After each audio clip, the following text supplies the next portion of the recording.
ปฏิปฏิจะทำในใจอยู่จะปฏิบัติตามอยู่ซึ่งคำสั่งสอนขององค์สมเด็จสัมมาสัมพุทธเจ้า ไม่ยายพ่อตาโยมพากันท่องย่ามเข้าพรรษาปฏิปฏิ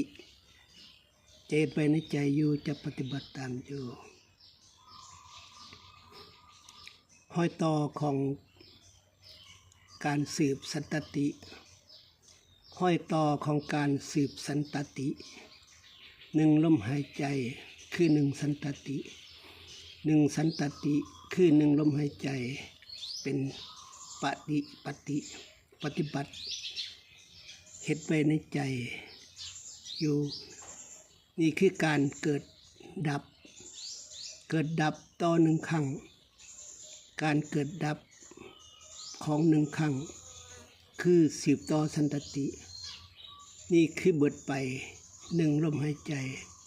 เกิดขึ้นไหมหนึ่งลมหายใจดับไปเกิดขึ้นไหมนี่การสืบต่อสันตติเมื่อรู้จังสี่แล้วแต่ว่าการเคลื่อนไปของการได้ยินนี่หูได้ยินเนี่ยแค่หูได้ยินแล้วมันก็เปลี่ยนไปเด้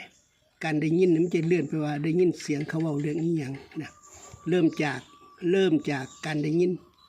แล้วก็ค่อยไปอีกว่าเขาพูดเรื่องอะไร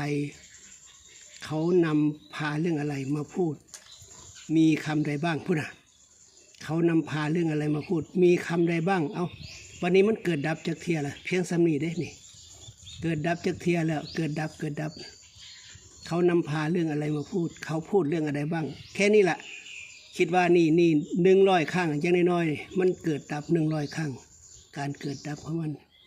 มันบอกกับบ่ง่ายดอกแต่ว่าคันเฮาฮู้จักแล้วนี่สัจธรรมคือความจริงที่พุทธเจ้าเพิ่นฝากไว้เฮาก็ท่องกันอยู่เด้ปฏิปฏิจะทำไว้ในใจอยู่จะปฏิบัติตามอยู่ปฏิจะเฮาเข้าใจบ่ล่ะข้ามได้บ่ ข้ามวัฏสงสารได้บ่เป็นตะข้ามได้บ่คันฟังจังซี่ล่ะบ่แม่นว่าชั่วโมงนึงบ่แม่นว่ามื้อนึงนี่ อันนั้นมันดับไปตัวโดนแล้วถ้ามันเฮาตายเฮาก็บ่ได้เกี่ยวเลยนะหนึ่งลมหายใจนี่คือการตายของเฮาเลยนี่บัดนี้มันได้หยังในหนึ่งลมหายใจเฮาได้หยังเฮาสิเอาหยังไว้ในหนึ่งลมหายใจนั่นเอา